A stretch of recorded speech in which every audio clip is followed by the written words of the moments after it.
স্বাগত আজকের বাংলাদেশে। আপনাদের সঙ্গে আছে আমি খালেদ মহিউদ্দিন। পঞ্চম দফায় এসে ঠেকেছে উপজেলা নির্বাচন, সহিংসতা বৃদ্ধির ধারাবাহিকতা দেখা যাচ্ছে। এই ধাপেও বেড়েছে ক্ষমতাসীন দলের প্রভাব খাটিয়ে কেন্দ্র দলের অভিযোগও। এবার ভোট বর্জনের পাশাপাশি একে ঘিরে সহিংস আন্দোলনের একটি প্রবণতাও দেখা যাচ্ছে। তবে নিরাপত্তা বাহিনীর প্রতাপে খুব বেশি সুবিধা করতে পারছে না সরকার বা বিরোধী রাজনৈতিক মহল। এসব নিয়ে আজকের আলোচনা উপজেলার ফল। কথা বলতে স্টুডিওতে আছেন নির্বাচন পর্যবেক্ষণ সংস্থা ফেমার প্রেসিডেন্ট মুনিরা খান, আছেন সিনিয়র সাংবাদিক মঞ্জুরুল ইসলাম এবং সুশাসনের জন্য নাগরিক সুজনের সম্পাদক ডক্টর বদিউল আলম মজুমদার কিছুক্ষণের মধ্যে আমাদের সঙ্গে যোগ দিচ্ছেন। স্বাগত আপনাদের। মঞ্জুরুল ইসলাম, মঞ্জু ভাই, আপনাকেই আমি আসলে প্রথমে আপনার কাছে জানতে চাইবো যে একটি মৌলিক প্রশ্ন। সেই প্রশ্নটি হচ্ছে যে এই উপজেলা নির্বাচনের মাধ্যমে আসলে আওয়ামী লীগ বা ক্ষমতাসীন দল কি পেল? ধন্যবাদ। কি অর্জন করলো আওয়ামী লীগের অর্জনটা? ধন্যবাদ।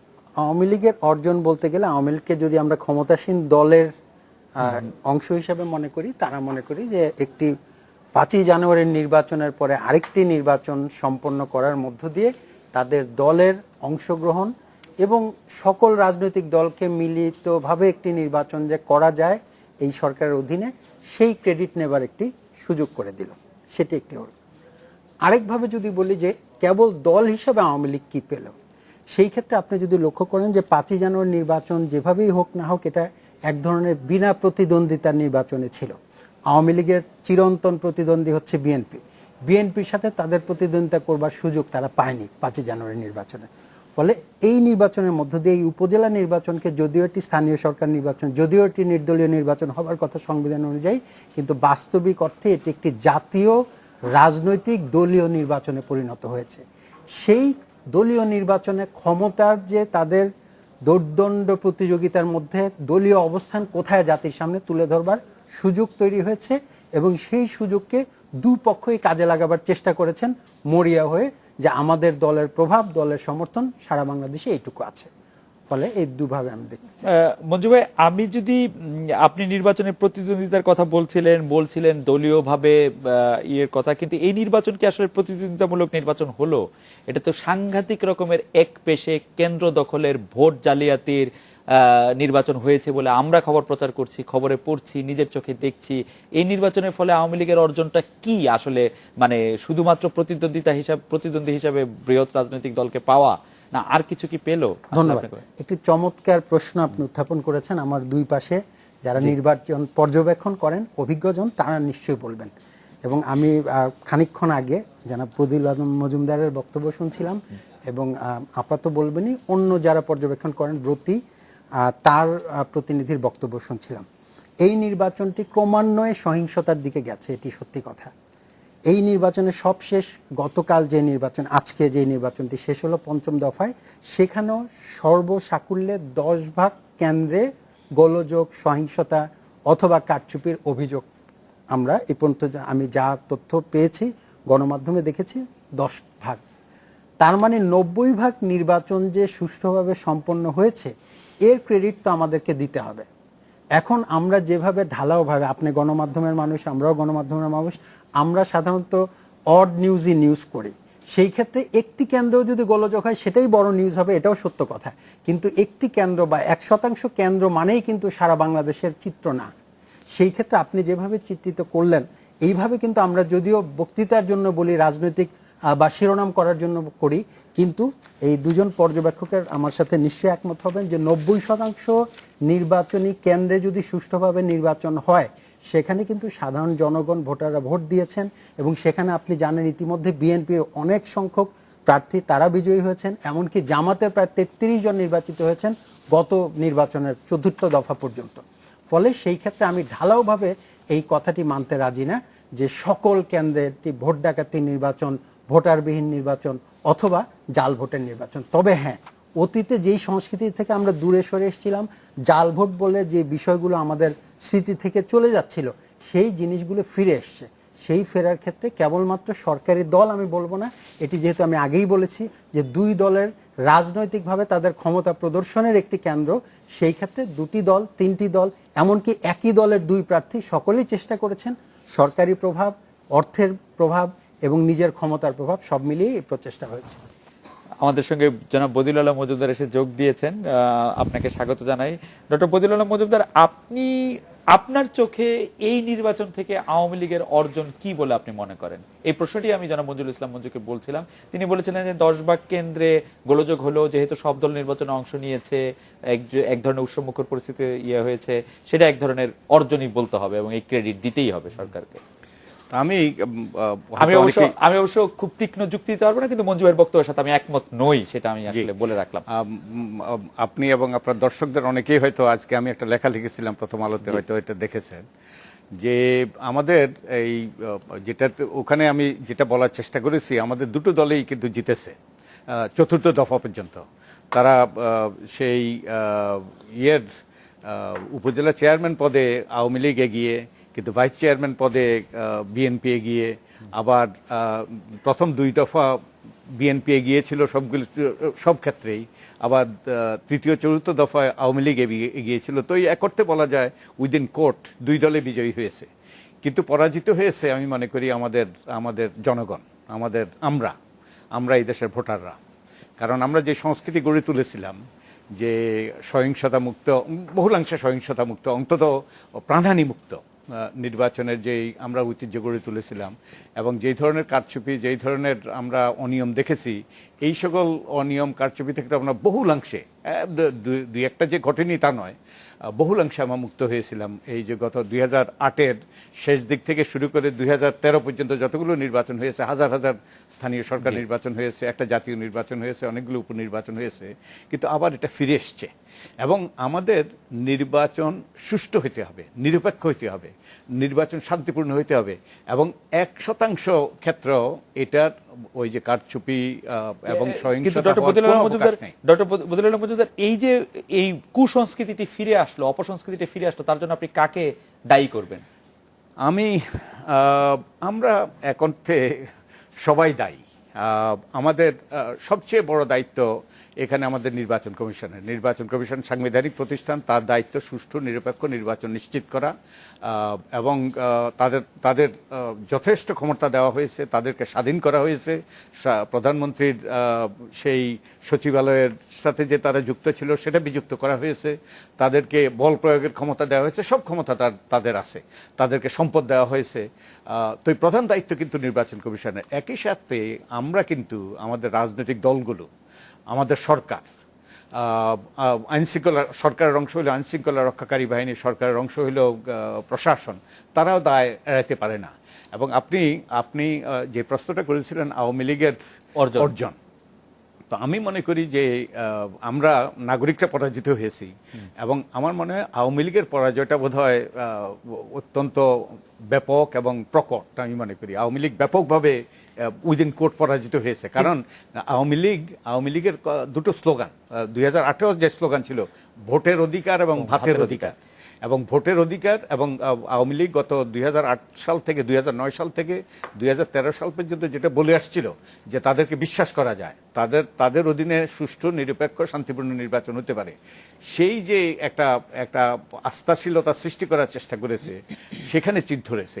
আমার মনে হয় সেইখানে কিন্তু আমরা এখান থেকে অবশ্য বলছি বটে, ডক্টর বদিউল মজুমদার, আপনি আজকেও আপনি কাগজে লিখেছেন, আপনি সময় টেলিভিশনের সম্পাদকীয়তে ছিলেন, সেখানেও আপনি বলেছেন। কিন্তু আমার কাছে একটা বিষয় খুবই কৌতূহলোদ্দীপক মনে হয়, যে আমি যদি চতুর্থ দফা উপজেলা নির্বাচনের ফলের দিকে লক্ষ্য করি, তাহলে আমরা দেখবো যে আওয়ামী লীগ সমর্থিত প্রার্থীরা 172টি উপজেলায় নির্বাচিত হয়েছেন। আওয়ামী লীগ যারা বিরোধী প্রার্থী, বিএনপি, জামায়াত সহ অন্যান্য বিদ্রোহী বিপ্লবী সমর্থকরা, তারা নির্বাচিত হয়েছেন 174 জন। তার মানে কিন্তু যা কিছু জাল ভোট হোক, কারচুপি হোক, যেমন মঞ্জু ভাই বলেন, যদিও আমি এই বিষয়ের সাথে একমত না, সেটি দুতরফেই নানাভাবে করেছেন, এবং অবশ্যই দুতরফেই, কিন্তু সরকারের দায়িত্বটা বেশি।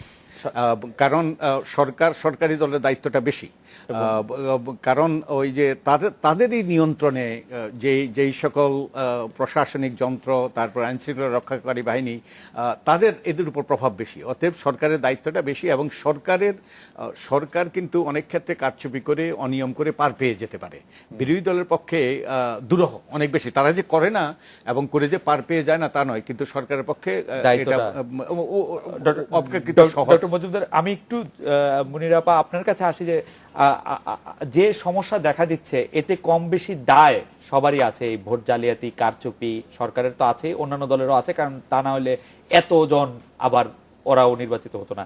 এ থেকে রক্ষা পাওয়ার উপায় কি বলে আপনি মনে করেন? আপনি অনুষ্ঠান শুরু আগে বলছিলেন, বলতে বলতে আপনি ক্লান্ত, আপনার ক্লান্তির কাছে ক্ষমা চেয়েও আবার আমি শুনতে চাচ্ছি। ধন্যবাদ। না, অ্যাকচুয়ালি আমরা যারা অনেক দিন থেকেই গণতন্ত্রের কথা বলি এবং গণতন্ত্রকে একটা বুনিয়াদ জন্য আমরা যারা প্রথম থেকেই এই ইলেকশন অবজারভেশনের যে সিস্টেমটা আমরা তৈরি করেছিলাম, তো সেখানে আমরা প্রথমেই কিন্তু একটা নির্বাচন অবাধ, সুষ্ঠু এবং নিরপেক্ষ করবার জন্য ইলেকশন কমিশনকে স্ট্রেনথেন করবার কথাই বলেছিলাম। সেই সঙ্গে আবার এটাও বলেছিলাম যে এটা হবে না যদি না সব পলিটিক্যাল পার্টির, অন্য যারা প্লেয়ার এবং সরকারের একটা কমিটমেন্ট না থাকে, সদিচ্ছা না থাকে যে ইলেকশনটাকে আমরা সম্পূর্ণভাবে সুষ্ঠু এবং নিরপেক্ষ এবং অবাধ করতে চাই। এই ব্যাপারে যেন আমাদের একটা সুনাম থাকে। আপনি যে খেয়াল করে দেখেন যে বিএনপির সময় যে মাগুরার ইলেকশনটা, সেটা করে মানে এখনো কিন্তু পদে পদে একটা উদাহরণ দেখানো হয় যে বিএনপি তো মাগুরার ইলেকশন করেছিল, এটা কিন্তু মানুষ ভোলেনি। তো একটা যে কোনো কিছুই আমরা আজকাল কেন জানি আমার মনে হয় যে আমরা পারফেকশনে বিশ্বাস করি না। আমরা সবাই যেন এমন একটা হয়ে গেছে, যেমন ধরেন ক্রিকেটের মাঠেও আমরা দেখি যে একটু আমরা হেরে গেলাম, কিন্তু যাই হোক আমরা ওই 20 প্রথম ধাপটা তো পার হয়েছিলাম, সো হোয়াট, এটাও তো অনেকে পার হতে পারেনি। এরকম একটা ভাবটা আমাদের দেশের ভেতরে কেন যেন মানুষের মনে প্রথিত হয়ে গেছে। আমি মনে করি যে একটা সরকার, একটা ইলেকশন কমিশন যখন একটা ইলেকশন উপহার দেবেন জাতিকে, তখন সম্পূর্ণভাবেই তারা চেষ্টা করবেন ইলেকশনটা সত্যিকারের সুষ্ঠু হয়, ইলেকশনটা যেন সত্যিকারেরই অবাধ হয় এবং নিরপেক্ষ হয়, যেখানে কিছু প্রার্থীদের ভোট বর্জন করতে হয়, যেখানে কিছু আমরা আজকে সারাদিন দেখেছি, আপনাদের ক্যামেরাও বোধহয় দেখেছি, যে একটা তালায় অনেক ব্যালট পেপার পড়ে আছে সিল দেওয়া, এবং প্রিজাইডিং অফিসার বলছেন যে আমি তো এই ব্যাপারে কিছু জানি না। তার মানে এমন কোনো ব্যবস্থা ছিল যে যেখানে উপরে বসে ভোটে সিল দেওয়া হয়েছে, অথচ প্রিজাইডিং অফিসার জানলেনই না। তো এটাকে তো আমি এফিসিয়েন্সিও বলবো না, এটাকেও তো নির্বাচন কমিশনের যে একটা দায়িত্ব, এটাতে উনি এড়াতে পারবেন এটাও বলবো না। সবচেয়ে বড় কথা যে আমি সরকারেরও যে কমিটমেন্ট, যে উনি যেটা বললেন যে আমি দেশে একটা সুষ্ঠু, একটা অবাধ নিরপেক্ষ নির্বাচন দেব এবং যেটা কোনোদিন কোনো উদাহরণ হয়ে থাকবে না। তা আমি যতই উনি বলুন না কেন যে আমি 90% ভালো, 10% খারাপ করছি, 10% তো উদাহরণ হয়ে থাকবে। আমি কেন সেই 10% উদাহরণ হিসেবে থাকতে দিব? না, শুধু 10% না মঞ্জু ভাই, আপনাকে আমি মানে আপনার সাথে আমার এই অনুষ্ঠানে বাইরে আরো কথা হয়েছে। 5টি সিটি কর্পোরেশন নির্বাচন হয়েছে এই সরকারেরই গত আমলে, সেগুলি প্রশংসিত হয়েছে, সেগুলির ক্ষেত্রে কিন্তু এই ধরনের কোনো ঘটনা ঘটে নাই।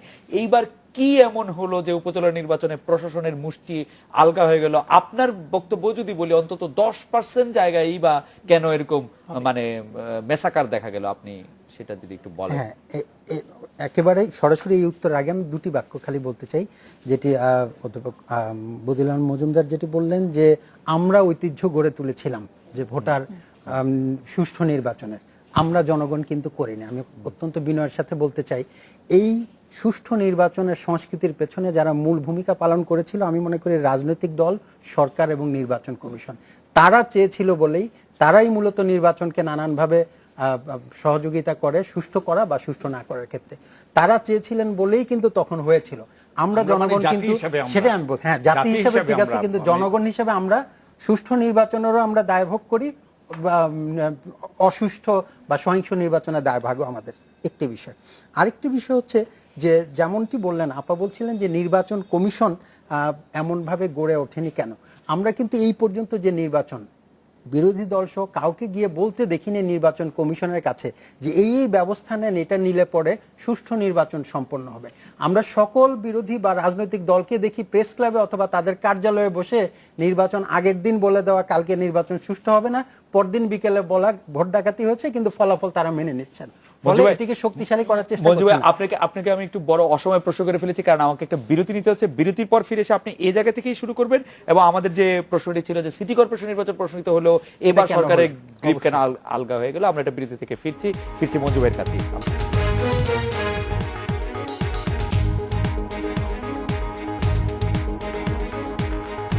ফিরলাম আজকের বাংলাদেশে।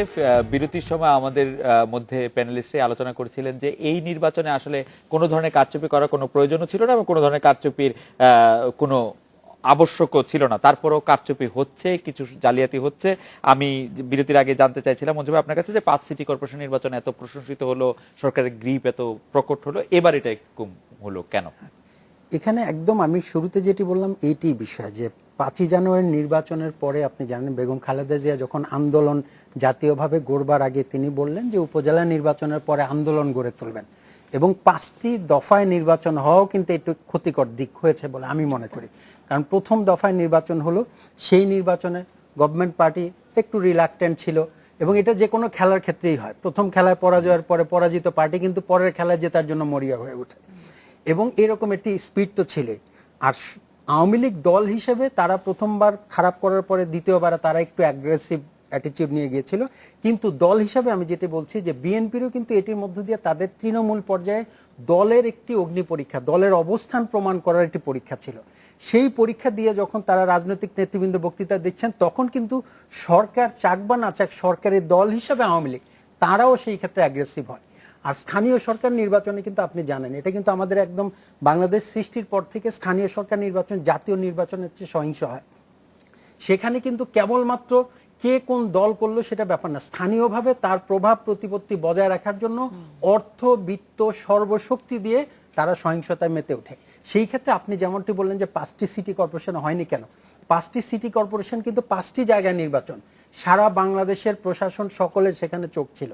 এখানে কিন্তু উপজেলা সারা দেশব্যাপী, এটা অলমোস্ট একেবারে পার্লামেন্ট নির্বাচনের মতো 487টি নির্বাচন। সেই ক্ষেত্রে সরকারের পক্ষে কিন্তু সকলে মিলে ওরকম অ্যাটেনশন দেওয়ার বিষয়টি ছিল না। মঞ্জু ভাই, আমি একটি বিষয় বলতে পারি, আপনি বলছিলেন যে হ্যাঁ এটা ঠিক খেলার মতো, জেতার জন্য মরিয়া হলে কি ফাউল করে খেলবে, জেতার জন্য মরিয়া হলে কি দুটি ব্যাট নিয়ে নামবে? এই ক্ষেত্রে কিন্তু আপনি খালিদ কথাতে মনে হচ্ছে যেন কেবল সরকারি দলই কি দুটি ব্যাট নিয়ে নেমেছে, না, এখানে কিন্তু উভয় দলই দুটি ব্যাট নিয়ে নেমেছে, এমনকি সরকারের দলেরও একাধিক প্রার্থী দুটি ব্যাট এবং নিয়ে নেমেছে। আম্পায়ার একদমই অন্ধ ছিল এই ক্ষেত্রে না, আম্পায়ারের ব্যাপারটা কি আমাদের দেখতে হবে, 17 থেকে 19 জন আইন শৃঙ্খলা রক্ষাকারী বাহিনী কর্তৃপক্ষ থাকে সদস্য, এবং সেখানে 3 থেকে 5,000 ভোটার, অনেক জায়গায় আরো অনেক বেশি। সেই জায়গায় যদি রাজনৈতিক দলগুলো বা প্রার্থীরা সহযোগিতা না করে, কেবলমাত্র ওই 13 জন বা 17 জন লোক দিয়ে সেখানে আইন শৃঙ্খলা রক্ষা করা সম্ভব না। আর সর্বোপরি এই নির্বাচনটা, উপজেলা নির্বাচনটিকে সরকার গঠনের পরে হালুয়া রুটি ভাগের একটি অংশ হিসেবেও সকলে নেয়। সেখানেও কিন্তু সরকারি দলই বলেন বিরোধী দলই বলেন, তারা জানে যে স্থানীয়ভাবে উন্নয়নের অংশীদার হিসেবে, নাহলে যেই টাকা অনেক প্রার্থীর বাজেট, আমি গতকালকে ডক্টর তোফায়েল আহমেদ বলছিলেন একটি আলোচনায়, উপজেলা পরিষদের সেই পরিমাণ বাজেট নাই, এত টাকা দিয়ে কেন তারা সেটা সরকার বিরোধী দল নির্বিশেষে। আমি এই জায়গাটাতে একটু ডক্টর বদিউল আলম মজুমদারের কাছে জানতে চাই, উপজেলা চেয়ারম্যান এমন কি হালুয়া রুটি যেটার ভাগ নেওয়ার জন্য এরকম সহিংস অবস্থা করতে হবে? ডক্টর বদিউল আলম মজুমদার, আপনি দীর্ঘদিন ধরে বলে আসছেন যে উপজেলা চেয়ারম্যানদের আসলে কোনো ক্ষমতা দেওয়া হচ্ছে না, সেই অর্থে কাজ করতে দেওয়া হচ্ছে না, বিএনপি একসময় উপজেলা বিলুপ্তই করে দিয়েছে, এই উপজেলাটা কেন এত এরকম একটা বিষয়ে পরিণত হলো? এটা উপজেলাতে কিন্তু অনেক সম্পদ যায়, কিন্তু এই যে উপজেলা পরিষদের অধীনে অর্থাৎ নির্বাচিত চেয়ারম্যান ভাইস চেয়ারম্যানের অধীনে যেই সম্পদ যায় সেটা অত্যন্ত সীমিত, এই 2 কোটি টাকারও কম, 1.5 কোটি টাকার মতো অন দি অ্যাভারেজ। কিন্তু উপজেলাতে 40-50 কোটি টাকা যায়, কিন্তু এগুলো উপজেলা চেয়ারম্যান উপজেলা ভাইস চেয়ারম্যানদের নিয়ন্ত্রণের বাইরে, এগুলো সরকারি কর্মকর্তারা প্রশাসন সেই অর্থ ব্যয় করে। কিন্তু এখানে ক্ষমতা এবং ক্ষমতার সাথে একটা জাদুর কাঠি যুক্ত থাকে।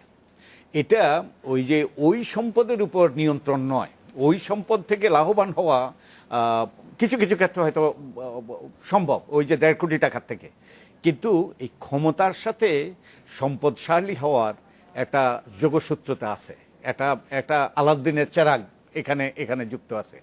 আমরা এই যে আমরা ইয়েতে দেখেছি, আমরা এই 2008-এ যারা সিটি কর্পোরেশনে নির্বাচিত হয়েছিলেন, যে চারজন মেয়র 2008-এর আগস্ট মাসে, এবং তারা যেই হলফনামা দিয়েছিলেন তাদের দেওয়া হিসাব অনুযায়ী, এবং তাদের যেই হলফনামা তারা 2013-তে দিয়েছিলেন, 2013-র 15ই জুলাই যে নির্বাচন হয়েছিল, দেখা গিয়েছিল যে তাদের সম্পদ, তাদের আয় হু করে আকাশচুম্বী হয়েছে। আপনারা যখনই হলফনামার কথা বলেন তখন একটি প্রশ্ন রাজনীতিবিদরা প্রায় আপনাদের দিকে ছুড়ে দেন, এটি আমি একাডেমিক ইন্টারেস্টে আপনাকে জানতে চাইছি ডক্টর বদিউল আলম মজুমদার, আপনার সম্পদের হিসাব কি যে কেউ চাইলে জানতে পারবে? মানে আপনি জনপ্রতিনিধি নন, তারপরে হ্যাঁ, আমার যদি মানে এই জানতে প্রশ্নটি এবং যদি জানতে চায়, ওই যে এটা যদি মানে গুরুত্বপূর্ণ আপনি, হয়, নিশ্চয়ই কারণ এই কোনো কথাটি সমস্যা প্রায় নেই। আসে যে আপনি 5 বছরে আপনিও তো আপনার সম্পদও বেড়েছে, একজন হ্যাঁ, রাজনীতিবিদের নিশ্চয়ই। সম্পদ কেন বাড়তে পারবে না, না? রাজনীতিবিদের সম্পদ বাড়ার কোনো সমস্যা নেই, জি। কোনো সমস্যা নেই, কিন্তু এটা যদি বৈধভাবে বাড়ে, এটা যদি অবৈধভাবে না বাড়ে, তার তো কোনো সমস্যা নেই। আমরা তো বলি নাই যে তাদের অবৈধভাবে বেড়েছে, যদিও তারা এখন বলছে যে 7 জনের তদন্ত করা হচ্ছে, 3 জনে বলছে যে তাদের দশমিকে ভুল হয়েছে, সংখ্যায় ভুল হয়েছে। তো তাতে ওই যে তারাই বলছে এটা, আমরা কিন্তু বলি না, আমরা বলছি তাদের- এত বেড়েছে। তাদের বিভিন্ন এখন গণিত এবং ধারা আরেকটা পাতিল ওই বিষয় তো। এই প্রসঙ্গে আরেকটা যুক্তি দেওয়া হয়, এই যে সম্পদের মূল্য বেড়ে গিয়েছে, কিন্তু এটা সঠিক নয়, কারণ এই সম্পদের হিসাব দেওয়া হয় অর্জিত মূল্যে। অর্থাৎ সোনা যদি আপনি 120 টাকা বলিতে কিনে থাকেন, ওই দামে দেওয়া হবে। তারপরে আপনি যদি ওই যে একটা প্লট কিনে থাকেন 5 লাখ টাকায়, এটা 5 কোটি টাকা দেখানো হবে না, ওই 5 লাখ টাকা যে অর্জিত মূল্যে দেওয়া হবে। তাই ওই যে সম্পদের দাম বেড়ে গিয়েছে বলে কিন্তু এই তারা সম্পদশালী হয় না। তো তার মানে এই যে ক্ষমতা ব্যবহার করে, এবং আরেকটা যে জিনিস, আমাদের এই রাজনীতিতে যারা আসছেন তারা অধিকাংশই ব্যবসায়ী, এবং ওই যে সিংহভাগ ব্যবসায়ী, এবং এই ক্ষমতা ব্যবহার করে তারা ব্যবসায়িকভাবে অনেকভাবে তারা লাভবান হতে পারছে। তাই এই জন্যই এত অশুভ প্রতিযোগিতা, এবং এই অন্যায় করে পার পেয়ে যাচ্ছে। আমাদের যেই ওই যে কালচার অফ ইম্পিউনিটি, অন্যায় করে, দুর্নীতি করে, দুর্বৃত্তায়নে যুক্ত হয়ে পার পেয়ে যাচ্ছে। এবং তো আপনি ক্ষমতা থাকলে আপনি অন্যায় করতে পারেন, পার পেয়ে যান, এবং ওটাই কিন্তু মোটিভেশন, ওটাই কিন্তু আকর্ষণ। আমরা একটু আজকে লক্ষ্মীপুরে গিয়েছিলেন আমাদের চট্টগ্রাম প্রতিবেদক হুসাইন জিয়াদ, তিনি লক্ষ্মীপুরের নির্বাচনের বিভিন্ন খবর কভার করেছেন। গতকাল রাত থেকেই তিনি নির্বাচন পরিস্থিতি কাছ থেকে দেখেছেন। আপনারা জানেন লক্ষ্মীপুরে একজনের প্রাণহানি ঘটনা ঘটছে, কথা বলছি তার সাথে। হুসাইন জিয়াদ, আপনি লক্ষ্মীপুরের নির্বাচন কেমন দেখলেন? আমরা জানি যে লক্ষ্মীপুরে যে এলাকাটাতে আপনি ছিলেন সেটি ছিল আওয়ামী লীগ নেতা তাহেরের এলাকা, এবং তাহের সাহেবের ছেলে সেই জায়গায় প্রতিদ্বন্দ্বিতা করছিলেন। আপনার নির্বাচন দেখার অভিজ্ঞতাটা আমাদের একটু বলেন, জনাব হুসাইন জিয়াদ। আর লক্ষ্মীপুরে আসলে এই নির্বাচনকে ঘিরে গত কয়েকদিন থেকে সংঘর্ষের ঘটনা ঘটছিল। আপনি জানেন যে গেল শনিবার সেখানকার বিএনপি সমর্থিত যে প্রার্থী রয়েছেন মাহমুদুল করিম দীপু, তার বাসায় হামলা হয়েছে, ভাঙচুর করা হয়েছে, গুলিও হয়েছে, এবং গতকালকে রাতে সেখানে আওয়ামী লীগের যে বিদ্রোহী প্রার্থী ছিলেন তার বাসায় র্যাব অভিযান চালিয়েছে, এবং তিনি আমাকে জানিয়েছেন যে তার বাসা থেকে বেশ কয়েকটি মোবাইল এবং তার যে লাইসেন্স করা অস্ত্রটি ছিল সেটিও নিয়ে যাওয়া হয়েছে। এ সময় আসলে আমরা যারা সাংবাদিক ছিলাম তারা একটি কক্ষে অবস্থান করছিলাম, এবং তার যেসব লোকজন ছিল তারা আমাদেরকে বারবার ফোন করে জানাচ্ছিল, কিন্তু স্থানীয় প্রতিনিধিরা আমাকে জানাচ্ছিল যে সেখানে যাওয়াটা এই মুহূর্তে ঠিক হবে না। অর্থাৎ র্যাব বাসায় অভিযান চালিয়েছে, কিন্তু এই মুহূর্তে ঠিক আমাদের ওখানে যাওয়াটা ঠিক হবে না। সুতরাং পরিস্থিতিটা এমন ছিল, এবং আমি গতকাল রাতে যখন যেই হোটেলটাতে ঘুমিয়েছি তার ঠিক সামনে রাত 3টার সময় ককটেল বিস্ফোরণের ঘটনা ঘটে, এবং সকালে উঠে জানতে পারি যে লক্ষ্মীপুরের বিভিন্ন এলাকায় রাতে এই ধরনের ককটেল বিস্ফোরণের ঘটনা ঘটেছে। তো সকাল থেকে আসলে অনেকটা নিরাপত্তাহীনতা, আতঙ্ক এবং উদ্বিগ্নতার মধ্য দিয়ে ভোট গ্রহণ শুরু হয়, এবং একটি কথা সবার মুখে মুখে, ভোটারদের মুখে মুখে, স্থানীয় এলাকাবাসীর মুখে মুখে ছড়ানো ছিল যে ভোট কেন্দ্রে গিয়ে কোনো লাভ নেই, অর্থাৎ ভোট কেন্দ্রে গিয়ে ভোট দিয়ে কোনো লাভ হবে না, এবং অনেকে বলছিলেন যে ভোট দেওয়া রাতেই শেষ হয়ে গেছে, যদিও এই কথাগুলোর কোনো ভিত্তি আমরা খুঁজে পাইনি। তো সকালে যখন আমি বিভিন্ন ভোট কেন্দ্রে যাচ্ছিলাম, সকালে 2-1 জন মানুষ হয়তো ভোট কেন্দ্রে গিয়েছেন, এবং বেলা বাড়ার সাথে সাথে পুরুষ ভোটারদের কিছু উপস্থিতি আমরা লক্ষ্য করেছি ভোট কেন্দ্রগুলোতে, কিন্তু মহিলা ভোটারের সংখ্যা ছিল খুবই কম।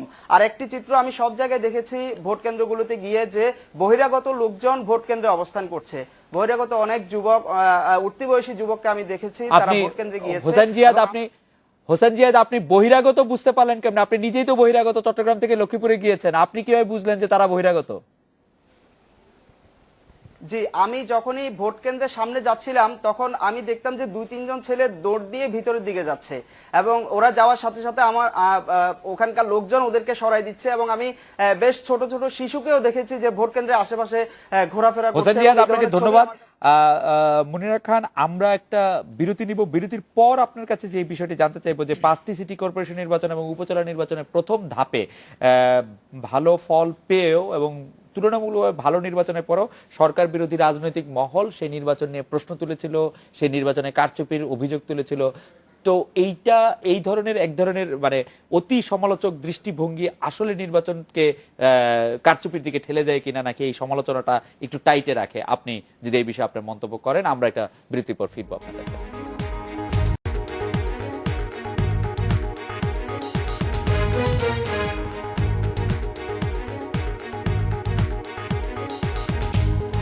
ফিরে এলাম আজকের বাংলাদেশে। মুনিরাপা, আপনার কাছে জানতে চেয়েছিলাম যে যখন ভালো নির্বাচন হয় তখনও বিরোধী রাজনৈতিক দলগুলি থেকে আসলে নির্বাচন কমিশন কোনো প্রশংসা পায় না, কারচুপির অভিযোগ তখনও ওঠে। এই সংস্কৃতিটাকে আপনি কিভাবে দেখেন? যেমন আমরা 5 সিটি কর্পোরেশন নির্বাচনের কথা মনে করতে পারি, উপজেলা নির্বাচনের প্রথম ধাপে সাংঘাতিক রকম সমালোচনার মুখে ছিল নির্বাচন কমিশন। না, এটা আমি মনে করব অনেকটা আমাদের ওই বিরোধী দলের সংস্কৃতি। মানে একটা হয় না, বিরোধী দল মানে কিছু না পেলেও ওই যে আগবে সূক্ষ্ম কারচুপি হয়েছে, কিংবা আমরা আরো বেশি পেতাম, হ্যাঁ যদি ঠিক ঠিক হতো, এখন এটা পেয়েছি আরো বেশি পেতাম, এ ধরনের কথা আমরা যেটা পলিটিক্যাল লিডারদের কাছ থেকে শুনি, সেটা কিছুটা তাদেরও চরিত্র বোঝায়। কারণ যেই যখন সরকারে থাকছে সে কিন্তু একই কাজ করছে বলেই পরবর্তী সরকার যখন আসে তারা জানে যে এরা আবার কত দূর করতে পারে কি করতে না পারে। যদি আপনি যে কথাটা বলছেন, যদি সব পলিটিক্যাল পার্টির সদিচ্ছা থাকতো তাহলে কিন্তু আজকে আমরা এই জায়গায় পৌঁছাই না। আমরা দেখেছি যেটা, যে কোনো পলিটিক্যাল পার্টিরই ইলেকশন কমিশনকে একদমই স্ট্রেনদেন করে, একদমই নিরপেক্ষ করে, স্বাধীন করে একটা ইলেকশন করতে দেবে, এবং যাদের জনগণ যাদের চায় তারাই ইলেক্টেড হয়ে আসবে, সেরকম মনোভাব কিন্তু আমরা এখন পর্যন্ত ভালোভাবে কোনো পলিটিক্যাল পার্টির কাছে দেখিনি। তবে আমি এটা বলবো যে এর আগে যে এই সরকারের সময় যে ইলেকশনগুলি হয়েছে, আমরা যারা অবজার্ভ করেছি ইলেকশন, তারা কিন্তু প্রশংসা করার বেলায় প্রশংসাও করেছি, আবার কিছু কিছু ফ্ল যেখানে ছিল আমরা বলেছিও যে এখানে এই ফ্ল ছিল। আপনাদের বোধহয় মনে আছে যে তাজউদ্দিন সাহেবের মেয়ে যখন ইলেকশনে দাঁড়ান, তখন আমরা লিখেছিলাম এখানে একটা ফ্ল ছিল, কারণ এখানে উনি ইলেকশনে দাঁড়ানোর আগে এটা বলেছিলেন যে আমি তো মাত্র আওয়ামী লীগে জয়েন করলাম, কিন্তু আমাদের তখন একটা নিয়ম ছিল যে এত বছর একটা পার্টি 3 বছর না করলে হবে। সেটা আমরা ফেমার থেকে বলেছিলাম যে এটা এখানে একটা ফ্ল হয়েছে, যেটা আমাদের কাজই হচ্ছে যেখানে যদি ভুল থাকে সেই ভুলটা ধরানো, যেটা পরবর্তীকালে কিন্তু দেখা গেল যে আওয়ামী লীগ এটাকে একটা আইন করে এটা ঠিক করে দিয়েছে। তো এই আমাদের কাজটা এটা তাই, মানে আমাদের কাজটা হচ্ছে যে ভুল হলে, হ্যাঁ ভুল হলে এটা ভুলটা ধরিয়ে দেওয়া, যে এই নিয়মটা থাকলে যদি তোমরা নিয়ম ভঙ্গ করতে হয় তো নিয়মটাই রেখো না, তাহলে অ্যাটলিস্ট আমরা আমাদের কাছে একটা দায়িত্ববোধ একটা তোমাদের যে সেটা থাকবে, আমরা অন্যেরা আবার অনুপ্রাণিত হয়ে যে আর একটা খারাপ কাজ করবে সেটা করবে না। থাকলে তো ভাঙার প্রশ্ন, থাকলেই ভাঙার প্রশ্ন। যদি না থাকে, এই যে নির্বাচন কমিশন তো এখন মনে হচ্ছে যে বহুলাংশে তারা নিয়ন্ত্রণ হারিয়ে ফেলেছে, এবং সরকারি কর্মকর্তারা, তারপর প্রশাসনের এই আইনশৃঙ্খলা রক্ষাকারী বাহিনী তাদের কথা শুনছে না, এবং এর একটা কারণ হলো এই যে এইসব ক্ষেত্রে তারা শিথিলতা দেখিয়েছে। যেমন জানলেন নিয়ন্ত্রণ হারিয়েছে, যেমন এই যে যেমন আপনি বললেন, আপনি যেন কাপাসিয়ার নির্বাচনের কথা, যে ওই যে আমাদের ওই যে অত্যন্ত শ্রদ্ধেয় নেতার কন্যা সিমি হোসেন, উনি ওনার ওই যে নির্বাচনে দাঁড়ানোর যোগ্যতা ছিল না, কিন্তু নির্বাচন কমিশন সেখানে কোনো ব্যবস্থা নেয় নাই। তারপরে সিটি কর্পোরেশন নির্বাচনে যে রাজশাহী সিটি কর্পোরেশনে একজন ঊর্ধ্বতন সরকারি কর্মকর্তা গিয়ে সেখানে আচরণবিধি চরমভাবে লঙ্ঘন করলেন, কিন্তু নির্বাচন কমিশন নির্বিকার। এইভাবে এই নির্বাচন কমিশন ছাড় দিতে দিতে যে ওই শিশুরা যেরকম যে তাদেরকে যদি লাই দেওয়া হয় তারা এক পর্যায়ে পৌঁছে যে তারা নিয়ন্ত্রণের বাইরে চলে যায়, তো নির্বাচন কমিশন দুর্ভাগ্যবশত তাদের ক্ষমতা তারা ব্যবহার করতে পারে না। এবং এই জন্য যে এবং বলা হচ্ছে যখন অত কথা উঠলো, জনাব বদিউল আলম মজুমদার, আমি একটু জনাব মনিরুল ইসলামের কাছে জানতে চাইবো। এর আগে আমাদের দর্শকরা কিন্তু বেশ কিছু SMS পাঠিয়েছেন। মূল বক্তব্যটা এই যে মঞ্জু ভাই, তারা যে আপনি যে বলছেন যে মাত্র 10 ভাগ এলাকায় এই সহিংসতা হয়েছে বা খারাপ নির্বাচন হয়েছে, এর সাথে তারা একমত নন। আমারও কেন জানি মনে হচ্ছে যে আমাদের জায়গা থেকে র্যান্ডম বা দৈব চয়ন ভিত্তিতে আমরা আসলে যে কয়েকটি জায়গায় গিয়েছি তার অধিকাংশ জায়গাতে কিন্তু আমরা অনিয়ম দেখেছি, সেটা 10 ভাগ নাই হওয়ার কথা। আর আপনার কাছে আমি যে প্রশ্নটি করতে চাই যে ভারপ্রাপ্ত প্রধান নির্বাচন কমিশনার রাজনীতিবিদদের মতো করে বিএনপির সাথে বিতর্কে জড়িয়ে পড়ছেন, এই আচরণ কতটা পেশাদারি? আমি আপনাকে একটু মনে করে দিতে চাই যে ভারপ্রাপ্ত প্রধান নির্বাচন কমিশনার জনাব আব্দুল মোবারক বলেছেন বেগম খালেদা জিয়ার উদ্দেশ্যে নাকে খত দিচ্ছেন, তো সেটি একটি ধারাবাহিকতা, সেটি আপনি কতটা? এই বক্তব্যটি অবশ্যই আমি একজন নাগরিক হিসেবে প্রধান নির্বাচন কমিশনের দায়িত্ব যিনি পালন করছেন তার কাছ থেকে আশা করিনি।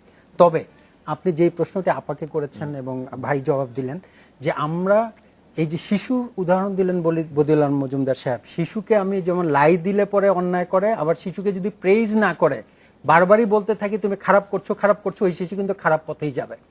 আমাদের এখানে উনি একভাবে মন্তব্য করলেন যে নির্বাচন কমিশন নিয়ন্ত্রণ হারিয়ে ফেলেছে। এখন পর্যন্ত আমাদের নির্বাচনে যে কোটি কেন্দ্র স্থগিত হয়েছে সেই টোটাল পরিসংখ্যানের 10 ভাগেরও কম সংখ্যক, কিন্তু তবুও অনিয়ম যদি 10 ভাগ ধরি, 90 ভাগ নির্বাচনের ক্রেডিট তো আমাকে কাউকে না কাউকে দিতেই হবে। এই নির্বাচন কমিশন আমি আগেই বলেছি সকল রাজনৈতিক দলের সহযোগিতা ছাড়া সুষ্ঠু নির্বাচন করতে পারবে না। নির্বাচন কমিশন গঠনের পর থেকে এই বিরোধী দল সহ সকল রাজনৈতিক দল নির্বাচন কমিশনের সমালোচনা করছে, কেবলমাত্র সরকার যারা থাকে তারা ছাড়া। তাদের তো কারো না কারো পক্ষ সমর্থন নিয়ে নির্বাচনটি সুষ্ঠু করতে হবে। আমি কি একটা জিনিস আপনার কাছে একাডেমিক ইন্টারেস্টে জানতে চাইতে পারি? আপনি যে সাংবাদিকতা বিভাগের খুব কৃতি একজন ছাত্র, সেই একাডেমিক ইন্টারেস্টে আমি আপনি জানতে চাই, আমি যে এখানে বসে টেলিভিশনের অনুষ্ঠানটি করি, এটি আমার চাকরি, এর জন্য কি আপনি আমাকে প্রশ্ন করবেন? না, তাহলে নির্বাচন কমিশনের দায়িত্ব তো নির্বাচনটা করা, তাহলে আমরা সুষ্ঠু এবং নির্বাচন কমিশনের দায়িত্ব হলো শতভাগ নিরপেক্ষ নির্বাচন করা। কোনদিনই নির্বাচন সমালোচনা, আমরা ভারতের উদাহরণ দিই তো কথায় কথায়, ভারতেও কিন্তু যে পরিমাণ সহিংসতা হয় 0 ভাগ না কোথাও। সেই ক্ষেত্রে বাংলাদেশে কেবল নির্বাচন কমিশনের পক্ষে সুষ্ঠু নির্বাচন করা সম্ভব না, কারণ বাংলাদেশের ইতিহাসে কিন্তু আমরা 77-এর নির্বাচন দেখে আসছি, 79 নির্বাচন দেখেছি, 86 নির্বাচন, 88 নির্বাচন এবং 15 ফেব্রুয়ারি নির্বাচন, সবশেষে আমরা কিন্তু সামনের দিকে যাচ্ছিলাম। কিন্তু যখনই অনিয়মের নির্বাচন, রাজনৈতিক দল এবং সরকারি দল যখন সহযোগিতা না করে তখন হয় না। সকল রাজনৈতিক দলের সহযোগিতা দরকার। কেবলমাত্র নির্বাচন কমিশন বাংলাদেশে এসে একটি সুষ্ঠু নির্বাচন করবে, এটা আমি ব্যক্তিগতভাবে বিশ্বাস করি না। আর আপনার প্রশ্নের জবাবে যেটি আপনি বললেন যে আমরা যেসব জায়গায় গিয়েছি সে জায়গায় কিন্তু অনিয়মের অভিযোগ পেয়েছি, পুরোভাগ সত্য। আমরা গণমাধ্যমের লোকজন কিন্তু সেই জায়গায় যাই যেগুলো আমরা হট সিট বলি, যে আসনগুলো ঝুঁকিপূর্ণ আসন, আমরা কিন্তু একটা নিরিবিলি আসনে যাই নাই কভার করতে, এটাই নিয়ম। আমি অ্যাসাইনমেন্ট যখন দেই, আপনি যখন অ্যাসাইনমেন্ট দেন, আপনি কিন্তু চীনে বেছে সাতক্ষীরা, লক্ষ্মীপুর, ফেনী সেই সমস্ত জায়গায় দিয়েছেন। আপনি টাঙ্গাইল দিয়েছেন যেখানে জানেন যে ঝামেলা হবার কথা আছে, যেই জায়গাগুলো একেবারে নির্ঝম। আমরা অ্যাসাইনমেন্ট দেওয়ার সময় হটস্পট গুলিতে অ্যাসাইনমেন্ট দেই, সেই ব্যাপারে আমি আপনার সাথে একমত মঞ্জু ভাই, কিন্তু সরকারেরও তো একটা অ্যাসাইনমেন্ট দেওয়ার ব্যাপার আছে, যে তারাও তো এটি নিবারণ করার চেষ্টা করবে, সেটা তো আমরা গিয়ে দেখি না। অবশ্যই এর সাথে আমি মনে করি এখানে সরকারের, আমি পুরো পক্ষ না, আমি সরকারের দায় তো আছেই, নির্বাচন কমিশনের দায় আছে, কিন্তু একটি বাস্তবতা আমাকে মনে রাখতে হবে। 5 জানুয়ারির নির্বাচনকে প্রতিরোধ করবার জন্য নির্বাচনের আগের দিন প্রিজাইডিং অফিসারকে হত্যা করা হয়েছে জবাই করে। সেই অবস্থান, সেই যুদ্ধংদেহী রাজনৈতিক দলগুলো কিন্তু এই নির্বাচনে অংশ নিয়েছে। সেই রকম যুদ্ধংদেহী রাজনৈতিক দুটি দলের সাথে সরকারি দল, তারাও যুদ্ধংদেহী অবস্থায়। সেই অবস্থায় কেবলমাত্র নির্বাচন কমিশনের পক্ষে সম্ভব না। আমি একমত, আমি চাই নির্বাচন কমিশন 100 ভাগ কেন্দ্রে সুষ্ঠুভাবে নির্বাচন করুক, কিন্তু আমার একই কথা, সরকার, সকল রাজনৈতিক দল এবং জনগণ, প্রার্থী যারা, জনগণ না, প্রার্থীরা যদি সহযোগিতা না করে সুষ্ঠু নির্বাচন করা সম্ভব না। আমরা ডক্টর বদিউল আলম মজুমদার, আমরা আপনার কাছে আসবো একটি বিরতির পর। আমরা যে প্রশ্নটি করতে চাই, এই নির্বাচনে আমরাও একটি পরীক্ষা দিলাম, আমি গণমাধ্যমের কথা বলছি, গণমাধ্যম এই নির্বাচনটি কিরকম কাভার করেছে এবং আপনি গণমাধ্যমের উপর কতটা আস্থা রাখতে পারেন নির্বাচনের প্রকৃত চিত্রটি পাওয়ার জন্য, সেটি যদি আপনি একটু বলেন। একটা কথা কি আমি একটু বলতে পারি? যে আপনাদের গণমাধ্যমের আরেকটা জিনিস আমি ওনার সঙ্গে একটু এগ্রি করি, যে আপনারা কিন্তু সব জায়গায় শুধু এই সন্ত্রাস হয়েছে, ব্যালট বাক্স ছিনতাই হয়েছে, এগুলি বলেছেন, কিন্তু আপনারা আইডেন্টিফাই করেননি কোথায় কতটা হয়েছে। এখানে কিন্তু আমি জানি না, আমার ওখান থেকে যে এই লক্ষ্মীপুরের আছে, চন্দ্রগঞ্জের প্রতাপগঞ্জ উত্তর উপজেলা কেন্দ্রে কিন্তু বিএনপিরাও মানে কর্মীরাও কিন্তু ব্যালট বাক্স 3টা বাক্স ছিনিয়ে নিয়েছিল, এবং এটা জানিয়েছে প্রিজাইডিং অফিসার অলিউর রহমান। এইটা আমার এখানে আছে। এখানে কিছু নির্বাচনের সরঞ্জামও পুড়িয়ে দিয়েছে। আমরা কিন্তু গণমাধ্যমের পক্ষ থেকে সবই দিতে হবে। আমরা গণমাধ্যমের পক্ষ থেকে সব রকমই পেয়েছি। চতুর্থ দফা নির্বাচনের সময় যে 4 জন মারা গিয়েছিলেন, তাদের মধ্যে আসলে বিএনপিরও যেমন কর্মী রয়েছেন, আওয়ামী লীগের কর্মী রয়েছেন। আমরা আমাদের টেলিভিশনে দেখেছি যে বিএনপির সমর্থিত লোকেরা জাল ভোট দেওয়ার চেষ্টা করছেন, তারা আবার পুলিশের ধাওয়া খাচ্ছেন। আমার যদ্দূর মনে পড়ে নরসিংদীতে এরকম ঘটনা ঘটেছে। যাই হোক, আমরা দুটিই দেখাতে চেষ্টা করেছি। আমরা এটা বিরতি নিয়ে ফিরছি। গণমাধ্যমের উপর আপনি কতটা আস্থা রাখতে পারেন এবারের নির্বাচন থেকে, আমরা আসলে সেটি কতটা বুঝতে পারলাম। আমরা একটা বিরতি নিয়ে ফিরছি।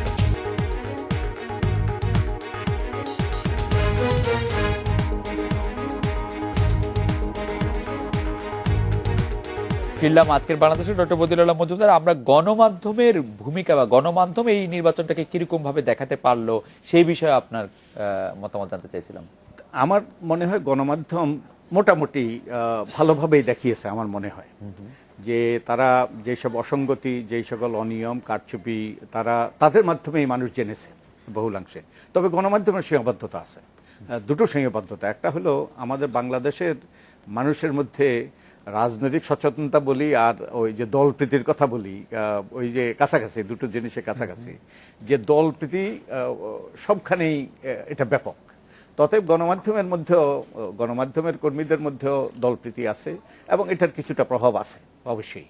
তো ওটা একটা সীমাবদ্ধতা। তার সীমাবদ্ধতা সত্ত্বেও তারা মোটামুটি ভালো করেছে। আরেকটা হলো যে গণমাধ্যমের আরেকটা ওই যে প্রযুক্তিগত সীমাবদ্ধতা, যে গণমাধ্যম সব জায়গায় যেতে পারে না। আপনি চাইলেও আপনি প্রত্যন্ত অঞ্চল থেকে আপনি ক্যামেরা ফিট দিতে পারবেন না, আপনার সেখানে কানেক্টিভিটি নাই। অতএব গণমাধ্যম এই যে ওই সীমাবদ্ধতার জন্য তারা যে বলা হয় যে 24টা না 30টা এখন প্রাইভেট চ্যানেল আছে, তারপরে আরো এত চোখ ওই যে নির্বাচনের উপর নিবিদ্ধ, যার ফলে ওই যে অন্যায় করে পার পেয়ে যাওয়া সম্ভবপর নয়। এটা ফিজিক্যালি এবং এটা প্রযুক্তিগতভাবে সব জায়গায় গণমাধ্যমের পক্ষে সম্ভব না। আর কতগুলো ক্যামেরা আপনি পাঠাতে।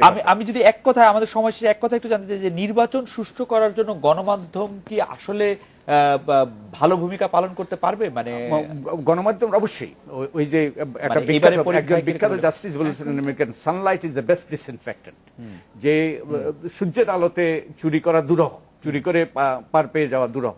তাই যত স্বচ্ছ হবে গণমাধ্যমের মাধ্যমে, স্বচ্ছ হয় গণমাধ্যমের মাধ্যমে, তথ্য বেরিয়ে আসে, গণমাধ্যম যে ওই যে কিছু লুকিয়ে রাখা যায় না।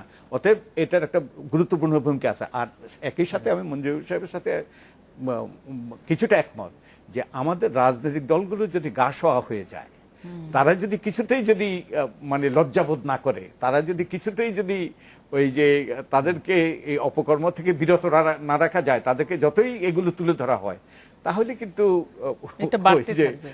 ওই যে গণমাধ্যম তাদের সাহসী ভূমিকা, তাদের ওই যে স্বচ্ছতা নিশ্চিত করার লক্ষ্যে তারা যে ভূমিকা পালন করছে, তা সত্ত্বেও খুব একটা এর ইতিবাচক ফলাফল সৃষ্টি হয় না। মুনিরাপা, আপনি প্রসঙ্গে বলতে চাই। আমি গণমাধ্যমের কথা যেটা বলতে চাই যে এখন দেখেন আমাদের আগে দেশে ডোমেস্টিক অবজারভার কি ইন্টারন্যাশনাল অবজারভার কিংবা অনেকেই থাকতো যারা ওয়াচডগ হিসাবে কাজ করত, কিন্তু এখন কিন্তু এবার দাঁড়িয়েছে যে গণমাধ্যমই সবচেয়ে বড় ওয়াচডগ। তো তাদের ভূমিকা আমি মনে করব দারুণ ইম্পর্টেন্ট। এবং এবার দেখেছি আমরা যে অনেক জায়গায় কিন্তু সাংবাদিকদের সঙ্গে উপরে একটু মারধর কি অন্যায় ব্যবহার কি এটা করা হয়েছে। আমার কাছে লক্ষ্মীপুরের বেশ কিছু জার্নালিস্টদের নাম আছে যাদের মোবাইল কেড়ে নেওয়া হয়েছিল এবং তাদের বের করে দেওয়া হয়েছে এবং পরে মোবাইল ফেরত দিয়ে দেওয়া হয়েছে। তো এর পরেও যদি আমাদের গণমাধ্যম আপনারা যেভাবে আমাদের সারাদিন আজকে নির্বাচনটা দেখালেন, তো মোটামুটি একটা আইডিয়া নির্বাচনটা কেমন হয়েছে লোকজন নিজেরাই পাবে। এটা আপনাদের মুখ ফুটে বলতে হবে না, আমাদের তিনজনকেও মুখ ফুটে বলতে হবে না। আপনাদের ক্যামেরা এবং আপনাদের সংবাদই কিন্তু লোকজনকে সঠিক চরিত্র দেবে, সঠিক একটা ছবি চিত্র দেবে দেবে। যে মানে কিভাবে ইলেকশনটা হয়েছে, এবং পরবর্তীকালে জনগণই একটা সময় উঠে দাঁড়াবে, তারা গণতন্ত্রের স্বার্থে একটা সুন্দর নির্বাচন আশা করবে এবং সেই লক্ষ্যে সোচ্চার হবে। মঞ্জু ভাই- আপনাদের ভূমিকা আমি প্রশংসা করি এবং আপনারা এইভাবে ভূমিকা পালন করবেন এটাও আশা করি। মঞ্জু ভাই, আমরা যে আজকে শিরোনাম থেকে শুরু করি, 1 মিনিটে আপনার কাছে সেটা জানতে চাইবো, এই উপজেলার ফল বা সুফল সবচেয়ে বেশি কার ঘরে গেল, একজন রাজনৈতিক বিশ্লেষক হিসেবে আপনি যদি বলেন, আমি বিএনপি, যদি আওয়ামী লীগ, একবার জামাত বললেন। বিবেচনায়? যদি রাজনৈতিক দল হিসেবে জি, কার ঘরে রাজনৈতিক। গেল, আমি মনে করি এককভাবে বলা মুশকিল। আমি মনে করি এই ক্ষেত্রে আওয়ামী লীগ এবং বিএনপি যদি দুটি দলকে মনে করি, এমনকি জামাত, আমি 3টি দলের ঘরে গেল বলেই আমি মনে করি। তার কারণ একেবারে এক বাক্যে যদি বলি, আওয়ামী লীগ আগে যেটি বললাম, এর মধ্য দিয়ে তাদের অধীনে যে সকল দল নির্বাচনে অংশ নেয়, তাদের যে অন্য দলের সাথে প্রতিদ্বন্দ্বিতা করে তাদের অবস্থান দৃঢ় রাখতে পারে। বিএনপি যে একেবারে সরকারের ক্ষমতার ছাউনির বাইরে চলে গেল সেটা যে না, বিএনপি যে এখনো দ্বিতীয় বৃহত্তম বা দল মনে করে। কে প্রথম কে দ্বিতীয় এটা প্রমাণ। আর জামাত তাদের অস্তিত্বই বিলীন হওয়ার পথে ছিল। যুদ্ধাপরাধীদের বিচার, জামাতের সহিংসতা, সমস্ত কিছু মিলে সারা বাংলাদেশের মানুষ এবং সরকারি দল বিশেষভাবে যেভাবে প্রোপাগান্ডা করছিল, কিন্তু জামাতও তাদের অবস্থান জানান দিল। 33 জন অন্তত গতকাল পর্যন্ত। আমাদের সময় শেষ, কিন্তু আমি লোভ সামলাতে পারছি না। আপনি কি এটা অঙ্কে গণিতে কোয়ান্টিফাই করতে পারবেন যে মানে আপনি কি 33 দিবেন? না, অবশ্যই না। তবে আমি এই ক্ষেত্রে মনে করি যে 40-40-20 বলি 40-40-20। আমরা অনেক ধন্যবাদ। আজকের আলোচনায় অংশ নেওয়ার জন্য আপনাদের তিনজনকে অনেক ধন্যবাদ। এই ছিল আজকের বাংলাদেশে, দেখা হবে আগামীকাল এই সময়। শুভরাত্রি।